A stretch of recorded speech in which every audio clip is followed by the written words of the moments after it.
The message from the Prime Minister was one of solidarity and vigilance. Solidarity, then, that means paying tribute not only to the various emergency workers that have taken part in the evacuation, but also the various volunteers that have also really helped the people be evacuated and really lending a hand to ensure that went well. Solidarity, too, also means the state setting up an emergency fund to really tide over people who have been affected by the floodwaters here in Nemours and around the region. Vigilance too, the second part of his message, and that's because, as you can see, it is still raining pretty heavily here at Nemours and across the region. That means that the floodwaters are likely to continue rising.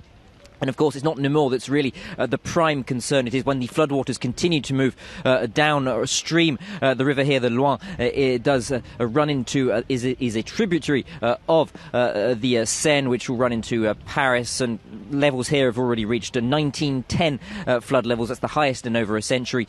As such, the concern will be that the floodwaters will continue to rise and to continue to move downstream towards Paris. Luke, what's the situation like for the people there where you are? We saw these pictures of people being evacuated by boat from their homes.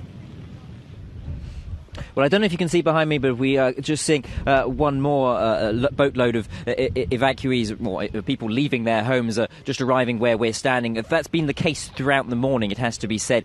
Throughout the morning, we've been seeing individual residents being moved from their homes by boat, by the emergency services, by the municipal services, using boats that they have in stock for this kind of situation. Just on the ground next to me is some solid kayaks that have been used for the same reason. The one person that we spoke to said they hadn't wanted to be evacuated yesterday. That's when the mayor had ordered the evacuation of the centre of the town. That's when 4,000 people had initially been moved out. She had said she didn't want to move out because she didn't feel that she was one of the most needy, one of the most vulnerable. The situation has, of course, got worse and worse with the continuing heavy rain. She had no electricity, had no way of, no means of communicating with the outside world, if you will. As such, she made the decision to leave her home with the evacuation services here.